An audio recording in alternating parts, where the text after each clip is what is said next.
Welcome to another episode of the Dibbly Dobblers Cricket Podcast. As always, I am your main host, Callum, and as always, I'm joined by my secondary host, stroke producer, stroke dinner lady, Andrew. How's it going? Yeah, I'm well fed at least. I know, it was pretty good. You a bit tired after our indoor cricket tonight? The time as we have hit the record button is 11:22. Yep, this was a sterling idea, doing this. We thought, no worries, we can do indoor cricket and come and record a podcast that we had done no prep for. So, so if tonight's episode is pretty poor, it's partly because we're falling asleep and also we still have not done a whole lot of prep. Excellent stuff. Yeah. I know, it's really good. But 2 wins out of 2 indoor cricket tonight, so that was good. Exactly. And there was no cheating from the opposition for a change, so...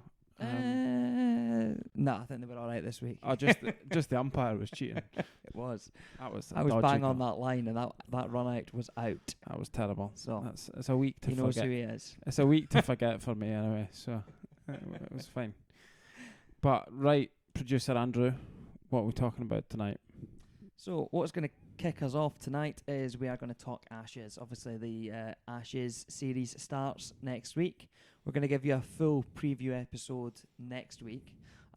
But some news that has broke over the last 24 hours or so is that we don't expect the 5th test to take place in Perth, which... Yeah, only indoor cricket happens in Perth, apparently. Indeed. That's all it is. The quarantine rules in Western Australia are not going to be relaxed. So it seems that it's impractical to host the 5th test at the Perth Stadium. So it remains to be seen where that test match will be played. There are a few different options. One of the favoured ones, or certainly one of the early front runners, seems to be another test in Melbourne, and this one being a second day-night test. Excellent. Sounds good for England, that. I would think so, yeah. So obviously day-night test gives us the pink ball. Yep, pink ball.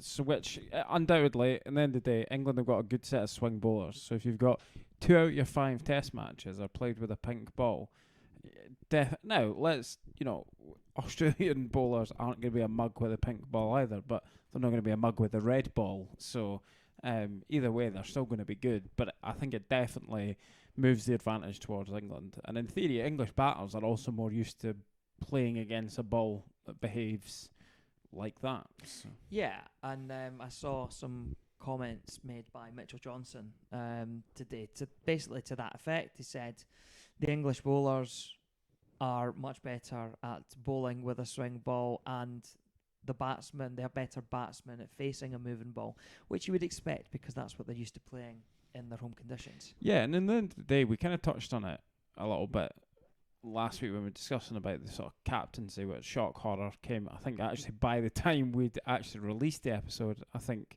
Pat Cummings was actually confirmed to be captain, and our chat looked totally stupid, but hey ho.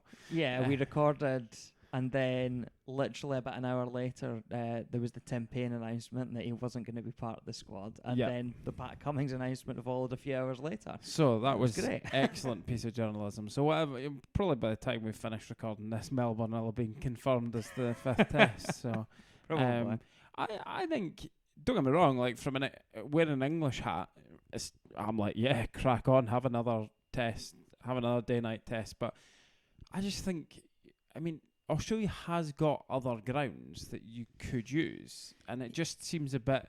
Surely they should use Hobart. Hobart was meant to host the Afghanistan test. Yeah. The Tasmanian board are always complaining that they're always complaining, full stop, I think.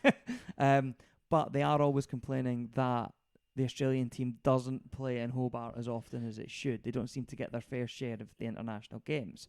That, to me, screams out as the sort of better choice from their point of view. That would have been the first name that jumped into my head because, it's not like England, where England's got like 18 counties, and realistically, not all the counties can host Test cricket regularly, because the problem is, given the ground renovations that are needed, it wouldn't be realistic to have 18, but Australia has 6.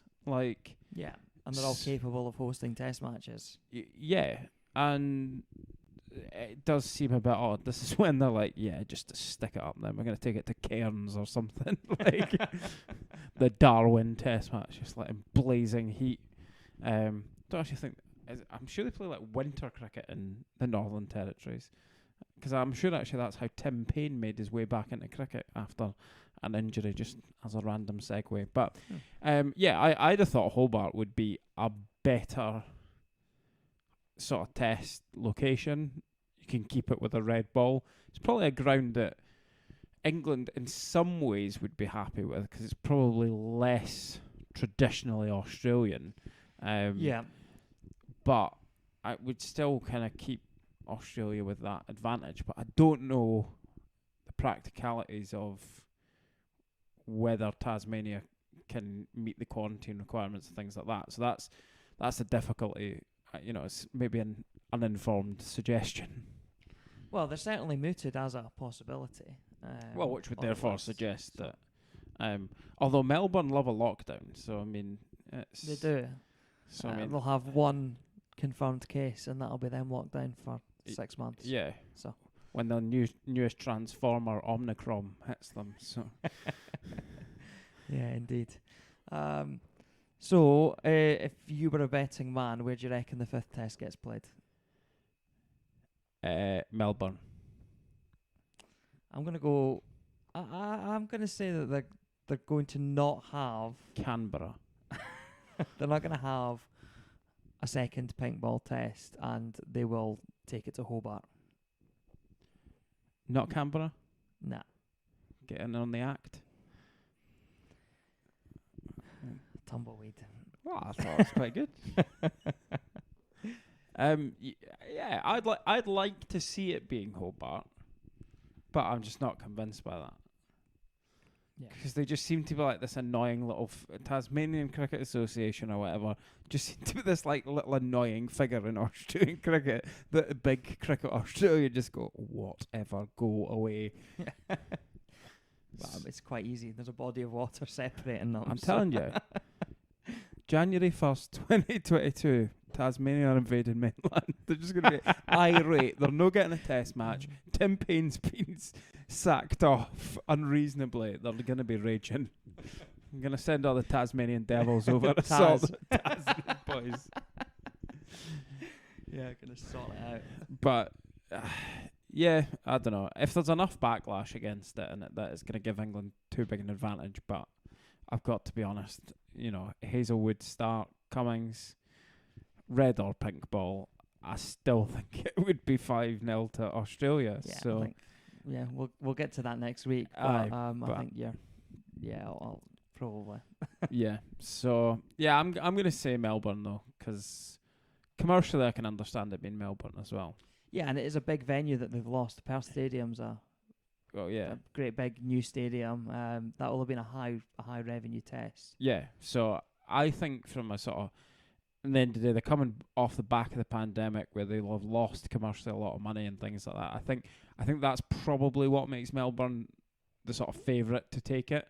Hobart, no idea what the capacity is, but from memory of seeing matches there in the past, sort of when smaller nations have maybe toured, it's not a big ground, so I think Melbourne, but would like to see Hobart. Yeah, absolutely. Okay. So what else have we seen this week? Good few announcements actually with regards to Scottish players. Yep. Over the last few days. One today. Josh Davey has extended his contract at Somerset. Yeah, no, it's excellent for him to see.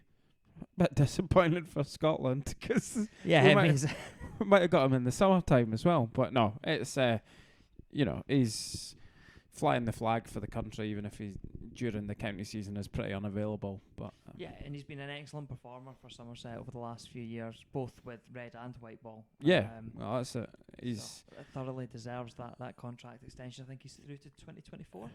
Yep. So so congratulations to Josh Davey on that one. Davey. Yeah, all right. Must have missed that one. You'll need to tag him in it on Twitter or whatever. Yeah, that I've kind of given up on. Get back on it. I do check it every now and again, and I'm like, Andrew's posts are rubbish, so I'm just going to leave it. Thanks. I mean, we could kind of do with the post not being rubbish. So if you want to improve content, if you sort yourself out. Yeah, great. And then we've got 6 players are off to Florida to play in the US Open. I mean, 6 Scotsmen in the US Open is not that uncommon. 6 though. What, in the golf? Yeah. 6 in the golf, 6 in the tennis, 6 in the cricket. 6 in the tennis. Aye. I think that's a bit more rare. We'll get 2. Is Cameron Norrie Scottish? He's got a very Scottish name, but no, I don't think he actually right. is. There was some boy from like Arbroath area who was doing decent. I thought that was him. But anyway, right. talking about tennis now. But Yeah, we're tennis talking knowledge is about not great. cricket. Florida. Florida Scorpions have The Florida Scorpions. Florida Yeah. Scorpions. What did he sing? You spin me right like a record, baby. Like kind of a few things. Is there a spinner there? Yeah, look. Hamza. Hamza and Chris Greaves. Oh, well, they'll be like, you spin me right round. No, that's a different song, but there is one that's spinning right round. Anyway. Okay. So that this went is really going well. Look, it's 11:30. I am literally falling asleep on screen. Yeah, so Cal Coatsar is going to captain the Florida Scorpions. Is it just me, or does this not just seem a bit like, right, Cal, we're going to make you the captain. Who can you bring with you? Bring your mates. Bring the lads. And the lads that have responded and gone, I am up for that, are Richie Berrington, Chris Greaves, Safian Sharif, Hamza Tahir, and Callum McLeod. Yeah, McLeod slightly surprises me, got to be honest. Payday's a payday, though, isn't it? I pay off from his point of view. I'm not saying he's going to turn. I wouldn't be turning it down, but yeah, I think the others are maybe a bit more suited. And we've obviously got Mark Watt flying the flag just now out in Abu Dhabi. I think the Northern Warriors are now finished their games. They got 2 appearances in the good tournament. Good. At the end of the day, the guys he was playing with, the exposure, just even netting with them and things like that. Oh, absolutely. He shared a squad with Moeen Ali, Imran Tahir, Samit Patel. So good spinners to really learn from. Yeah, and especially having Samit Patel, because in the end of the day, left arm spinner, Samit's a sort of crafty kind of guy who's played his trade, good for Mark Watt to be learning from, but obviously Tahir and Moeen, massive international experience as well, so it's really good. There was a few other guys in the Florida squad as well, wasn't there? There were, and I don't have it on my screen anymore because I had to restart to get this recorded. Oh, well, excellent. Well, Harry Tector's playing, Irish guy. Yeah. John Simpson's playing. Yep. And don't remember who else, but there was someone, Rollins. Yeah, Dwayne Rollins and Delray Rollins. Delray Lawrence and Leverock, the nephew of Dwayne Leverock. Of Dwayne. Yeah. Of the Dwayne fame. Yes, of that catch. That catch in 2007. Iconic, yeah. It is an iconic catch. It absolutely is. It was. I remember watching it live. And Andrew Strauss must be raging the fact that that's more iconic than his slip catch. But, well, I don't know. I mean, that again, I remember watching that one live too. And were you there? Shock horror.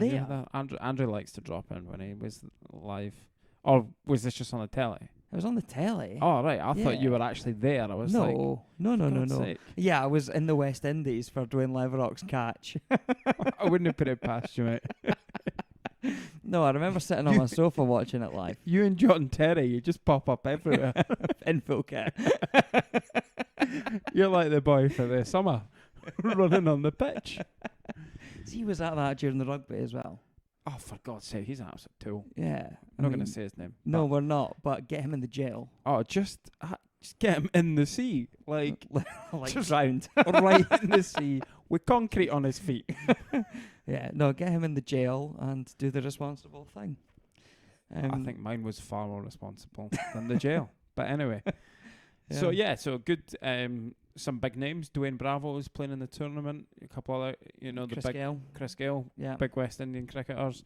Yeah, I think was Pollard on the list as well. I think Andre Russ. Yeah, so the big West Indian guys are all kind of yeah, seem to be there. they're in and some of the sort of guys, even the West Indian guys who do pretty well in the CPL and stuff like that, seem to be around. So yeah, it's good exposure for the Scottish guys. I suppose the one question mark would be after Munsey's name.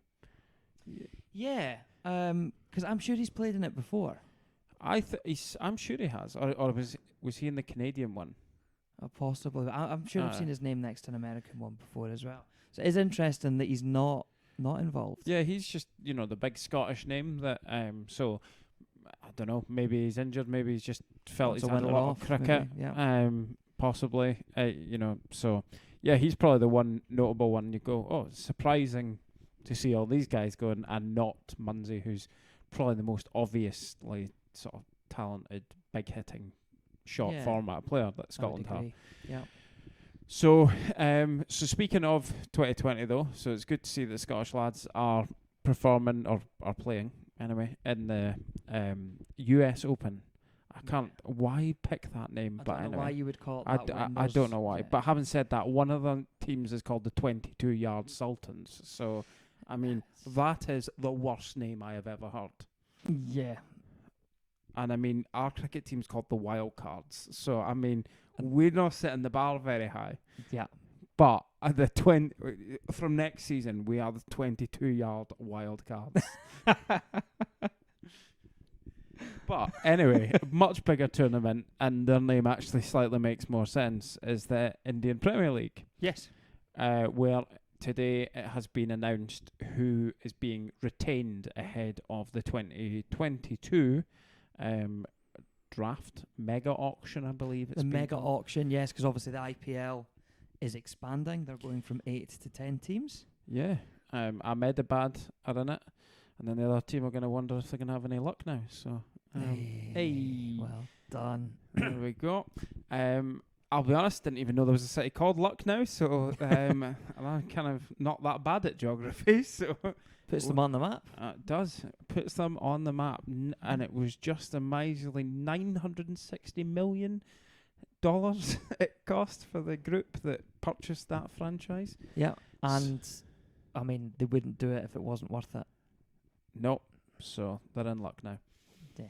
There we you go again. These jokes are going to keep coming. Right, so retentions. Who were you surprised by, first of all? Who was I surprised by being retained? By being retained. Oh, well, I've got the other list up in front of me. So I think, to me, Kane Williams, it's difficult to talk about being surprised by who was retained without talking about who wasn't. But Kane Williamson was a bit of a surprise. Yeah, so he was retained by the Sunrisers. Hyderabad. And they, last season, had Kane Williamson, David Warner, Johnny Bairstow and Rashid Khan. Yeah. As there's a main 4 overseas players. Yeah. And I suppose their other notable guy is Manish Pandey, is a domestic player, but it's another batsman that's gone. So it's apparently Rashid Khan wanted to enter the auction, which would suggest to me that he felt he could get more money elsewhere. At the end of the day, there's a pretty. The Lucknow franchise clearly has money behind it. Yeah, but they're still all bound by salary caps. Yeah, no, they are. But at the same time, he's maybe looking at the. I don't know what he was on, but it's hard to think that this maybe wasn't financially driven in some way, shape, or form. Or I suppose maybe just the opportunity to be the face of one of the new franchises. That was kind of what my thought was. If Lucknow have got a sort of big profile and things like that, or the Ahmedabad franchise, do you go and be the face of that instead? Which could be deemed to be something better for him. So Ahmedabad playing in that massive new stadium as well. Oh, that's the one that the Tests match was in, isn't it? The 140,000 seater stadium. I think it's the biggest stadium in the world. It's huge. I remember seeing an aerial shot, and it's mental how big that is. Just the walk to the middle when you were coming from the proper dressing rooms. Batsman retiring hurt out in the middle, cramping up halfway out. Yeah, not even taking guard. I know. Thing is, that ground's going to be absolutely pants for T20 cricket. They're going to have to bring the boundary so far in or just be like, there is no sixes. Was the playing surface that big? I thought it looked quite big. Maybe it was. Maybe I'm wrong. But I didn't feel like I mean, I think it was a big ground, but I don't think it's... I could be wrong, but it looked quite a big ground at the same time. But and I had nothing. I know it's going off a tangent. I hate when you see on the telly, and like there's like 20 yards between the end of the playing area and the rope. Yeah. And it's like, it's just rubbish. I just don't think it looks good. I completely agree. Or when you've got it's you quite often see it when they're playing at the edge of the square and you've got a short boundary. Aye. And rather than have one ludicrously long one, they bring it in, and it does. I mean, it's needs must, isn't it? But I agree. Yeah, but just like it's still a test of like skill. You know, you try and punish the short boundary, but you're more likely to get 2s and 3s on the big side. It's it's just like boom boom cricket is the problem. But we did digress though. But yeah, I think probably if they were going to retain a batsman, not retaining Bairstow seems odd to me. Warner didn't have the best time of it, so I understand that. But I think, Bairstow has performed. And while Williamson is still a good 2020 player, I just don't know if I'd have been in a rush to have picked him over Johnny Bairstow. I think they've retained Williamson as captain. Do you think that's their intention? Possibly. I mean, yeah, I suppose he's won plenty of world competitions and things, so maybe. But I still think he lacks that. I know he did it in the World Cup, but I still think he lacks that explosiveness you really need. Yeah, you would like to see more of that from him. That sort of innings that he did play in the World Cup final. Yeah. So he was a surprise. I think we both kind of commented on this. Virat Kohli was a bit of a surprise to me. All the music seemed to be that he was leaving. They weren't going to retain him. It's actually a bit of a surprise to me from kind of both sides of it. Like, and maybe he thinks he's got something to prove and winning it with them. But I think he'd I don't know if publicly said, but I certainly recall hearing on the commentary during the last edition of the IPL was that if Virat Kohli was not going to be playing for RCB, then he just wasn't going to be playing. Well, I suppose maybe then that's part of it, is that, it's like, well, if the BCCI had a word in their ear and gone, look, we need Virat Kohli to be playing, so you're retaining him. Yeah, possibly. But look, he's a good player. Right? We're not going to doubt that. He's still, I think, if he's not the leading run scorer, he's right up there in IPL history. But he's such a sort of big talismanic player, and he just doesn't seem to. He's never led RCB. I mean, they've had De Villiers and everything on their side. They've had the players to do it, and they've just not. And I just I wonder if, from both points of view, it's just he is stepping away from the captaincy, isn't he? Oh yeah, because it's so stressful on him. It's really stressful. He needs more time to groom his beard or something, I think. But I mean, given that they haven't won with all that. Yeah, I mean, he shouldn't be stepping away from the captaincy. He should just have the captaincy removed from him. Which may be what's happened, and they've just allowed him to be. Possibly, because otherwise he'd greet about the whole thing. So we love Virat Kohli on this podcast. You can really tell, can't you? No, we don't.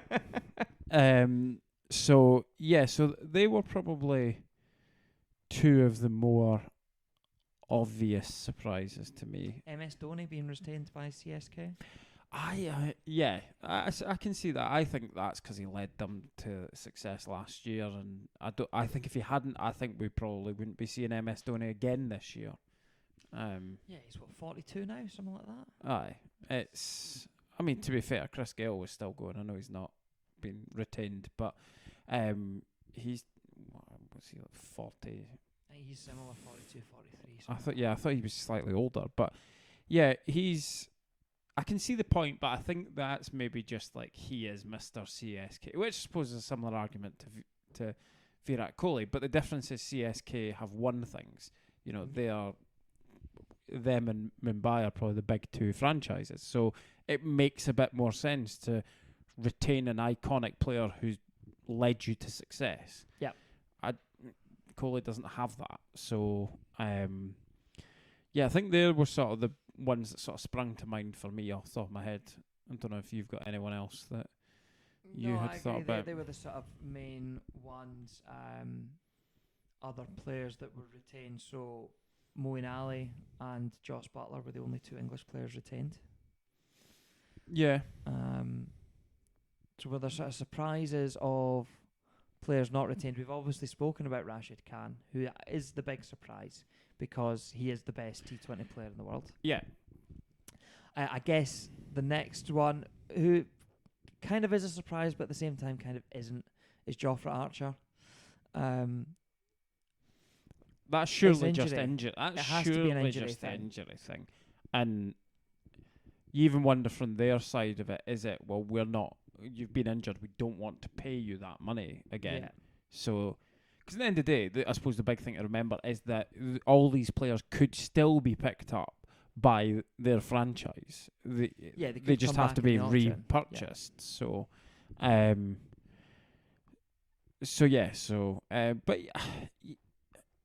if it was me, I'd have probably gone for him again. To be honest, I think he is that good a T20 player that it's almost worth taking the risk on him.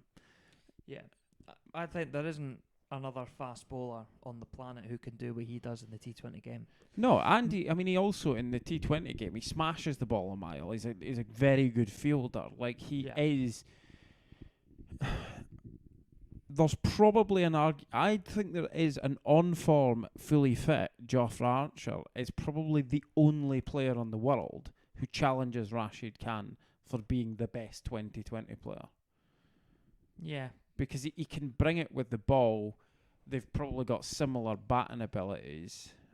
And I would say Archer's probably a better fielder, though. I would agree. Not that Khan's a bad fielder, but I think Archer is a very, very good fielder. Yeah, Archer has the tendency to pull off the exceptional in the field. Yeah, and I think it's a short enough game that his attention span, based on what we'd seen at the Old Trafford test during the Ashes, I think the longer format, I'm not sure his attention span can keep up, but a T20 is good for him. Yeah, I think he just gets bored of it sometimes. It's a bit like, I'm great, this is boring. I can sympathise, that's very much what my life's like. Oh dear.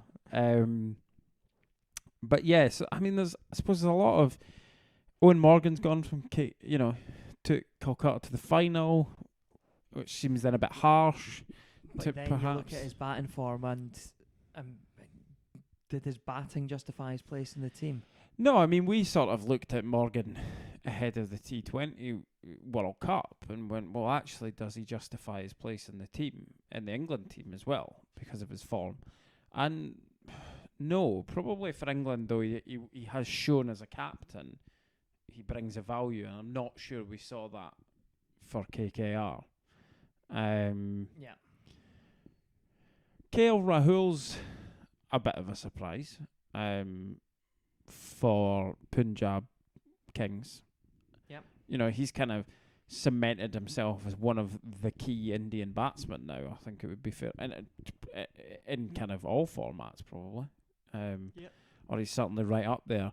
So that's probably a big surprise. Just he's a domestic talent, and and you've got guys like Ishan Kishan, who's kind of exploded onto the scene. He wasn't retained. Hardik Pandya wasn't retained.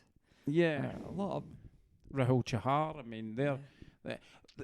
I suppose the problem Mumbai Indians had is they had like an embarrassment of riches, that it was very, very difficult for them to retain those riches because they would have no budget left.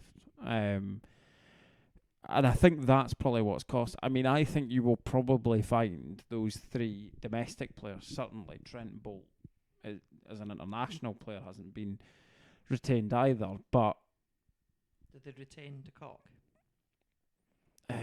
I don't know. I know you love de Kock. Oh, dearie me. So, I know, I am. So they kind of got a bit of an embarrassment of riches. So that's probably why they've been left out. CSK, they're another one that have kind of... Faf played pretty well from memory in the last edition. After probably should have been in South Africa's World Cup squad, but wasn't for whatever reason. Yep, and after was because there was this whole sort of CSK always were getting a lot of stick about their old squad, and actually last year the old boys kind of came to the fore. But another old boy that's gone is Dwayne Bravo, which I know he's stepped away from international T20 cricket now, but I'm a little bit surprised that he's not maybe been retained. And Chahar and Thakur as the Indian bowlers, again good bowlers. So Suraj Rainer's the other big name for them, but I think that makes more sense. I think he is sort of coming towards getting on a bit. The end. And possibly there is a slight view of, yes, did we get lucky last year in that the old boys came to the fore, but can they keep coming? If at that age, can you keep coming back each year? Definitely, it has to be a concern. And so, what was the full list of the? Well, Sam Curran's another of players they retained. So who did they retain? Right at the top of that, I believe. Was it just above this? Yeah. Absolutely not. All right, there we go. So they retained Jadeja, which that's you're gonna do that because he's right. We're talking about Archer and Rashid Khan. He's right up there. MS Dhoni, Moeen Ali, and Gaikwad. I'll not try and pronounce his first. Is that him? No, Gaikwad. Ruturaj Gaikwad. Oh, Gaikwad, right? Okay. Yeah. See the young opener, I think. Could be. Sure. So they retained him. Sam Curran must be another omission from... Again, injury though? That's, possibly. And they've released the same player twice because they've released Shardul Thakur as well. What? Thakur and Sam Curran are the same player. The same player? Yeah. How did you come up with this? Because just look what Sam Curran does for England and look what I can see that. I can see that. They are the same player. Fair enough. I'm very confused by the KKR retentions because apparently Dre Russ has been retained for 12 crore, but 16 have been deducted from the purse because of that. Don't know why that is. There'll be some technicality. Bizarre rule. It seems a bit harsh on him. The team loses 16, but he doesn't get paid it. Yeah. And then KKR have stuck with Varun Chakravarti and Venkatesh Iyer, who are kind of domestic players that kind of burst onto the scene. Yeah. By all accounts, were never overly seen. Chakravarti seems... I sort of remember seeing him when he was first right in the IPL, and you went, all right, that's just kind of a bit of a nothing Indian spinner. And he now all of a sudden just seems to have found his stride with things. And then Sunil Narine, which, for only 6, it seems a decent retention. He's a handy bat and bowler. Getting on a bit, though, as well. Yes, so they've retained Narine and Dre Russ. Yeah. Yeah, so, Russell to me seems, given who others didn't retain, I could see logic in not retaining Russell. He missed a lot of time last year through injury, and in fact he missed basically the whole playoffs, didn't he? Yeah, I suppose there's probably an argument to say Dre Russ, and certainly in recent years for KKR, has probably been their iconic player. Yeah, that's true. And, I remember watching a couple of editions ago where, to be honest, they were awful, except for him. Yeah, he'd come out to do ludicrous like things. 40 off 10, just like every innings. And it was just ridiculous. I think at one point ended up batting like 3 or something because they were just like, well, no one else can play, so we'll just put him in then. So, that's maybe one of those... Sunrisers, Kane Williamson, Abdul Samad and Umrah Malik. So not really big names in there. Kane Williamson is it, but the big advantage that they've got, and that's what some of the teams will have, is they've got a big budget to play with. Yeah. Mumbai Indians. I mean, we looked at who they've lost, which you're like, Jesus. They still managed to retain Rohit Sharma, Jasprit Bumrah, Surya Kumar Yadav, and Kieran Pollard. So I mean, it's not like, you know, pretty good players there. it's not bad. RCB, Virat Kohli, Glenn Maxwell, and Mohammad Siraj. They all kind of make sense. Yeah. Delhi Capitals, Rishabh Pant, Axar Patel. He's another. There's some bizarre reason that more has been deducted from the purse. Privy Shaw and Enrique Nokia. Yeah. I'll see that. Getting good with these South African names. Yeah, I mean, I suppose Nokia's an interesting one. Rabada's been released. But you would, given the straight choice, if it came down to we're retaining one of them, then for me it's Nokia. Yeah, actually 12 months ago though.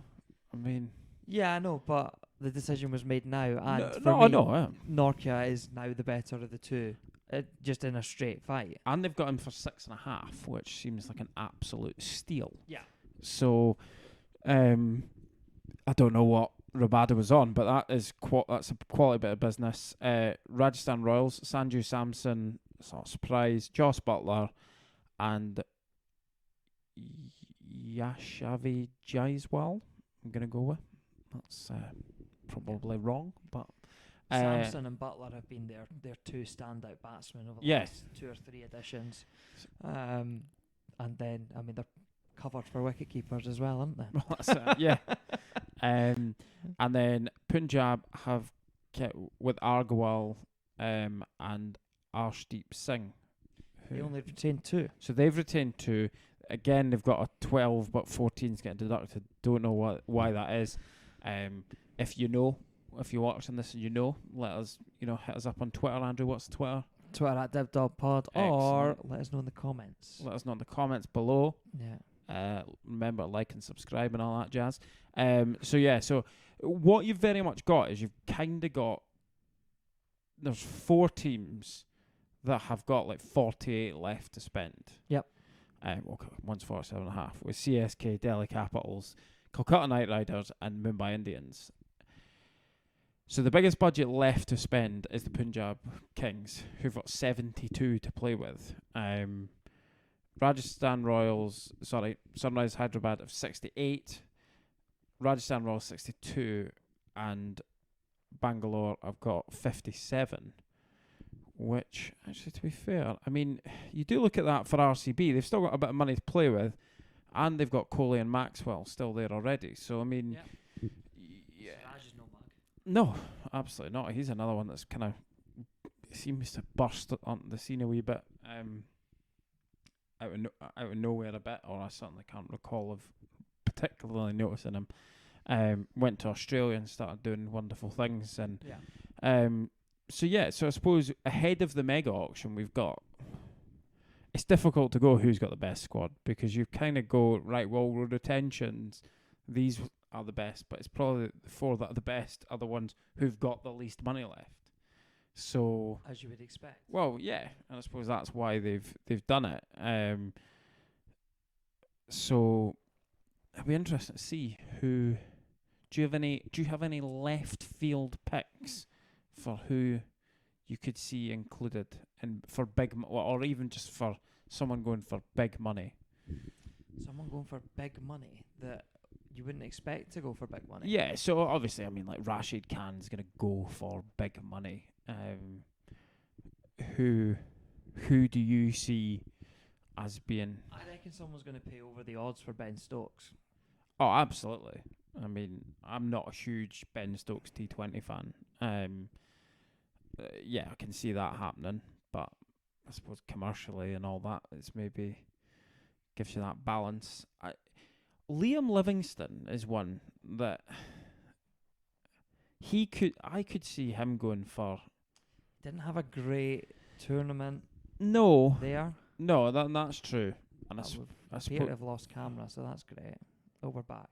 Oh, we're back. Come on, producer Andrew, keep up. Apologies. The laptop's going. It's 2 minutes past midnight. What are you doing? Come on. What are you doing? need to stop. That's what all the people who are watching are thinking as well. They're like, well, you two just shut up and get to the point. Go to bed. Go to bed. Go to sleep. Yeah. Exactly. So Liam Livingston. I could see it. Just the fact that the batting talent is obviously there. And, you know, he showed in the World Cup with the spin bowling. He's now... Very useful. Yeah, and you just kind of go, well, I don't know. I could see somebody taking a punt on him. Just the problem is all these big names. You're like, well, yeah, you'd expect them to go for lots of money. So, another big name or another surprising. We always seem to get some like guy out of South Africa or Australia that nobody's ever heard of. Go on then. Let's hear your left field pick from there. Well, I don't know because I've never heard of them. Just said that. Glenn Phillips, Kiwi. He could be he's sort of had a decent World Cup. Got this talk of being the big hitter, so yeah, we could see him. But yeah, I don't know. Mitchell, their opener as well. He had a very good World Cup. Maybe see him more in the franchise leagues. I don't know how old he is though. Don't know. But then if you're only picking them up for a year or two, then there'll be some random guy that we've never heard of. There always is. And you're just like, where did they come from? They didn't even play in the Big Bash. Now all of a sudden in the IPL. Yeah. It's like the coach, like some Australian guy's coaching the team, and it's all of a sudden like, this guy plays 3rd grade, but he's quality.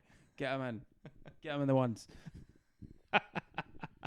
Anyway, I think we've come to the end of our episode. We have. I'm now trying to make jokes, and it's not good for anyone. No, it's the episode has straddled 2 days. 2 days. What? That's a new achievement, Andrew. Well, let us know on Twitter @DibDobPod who you think is going to go for big money in the IPL auction, and who do you think is going to miss out entirely? Other big names who might miss out. Steve Smith. Oh, you're laying them down. Yeah, Steve Smith's going to miss out entirely. Chris Gale. But that's maybe not that hard to... Oh. I think. Anyway, we're going to go on to another episode if we can. Right. Yeah. Let us know in the comments what you think. Like, subscribe, tell your pals, and we'll speak to you again next week. Bye, everyone. Bye.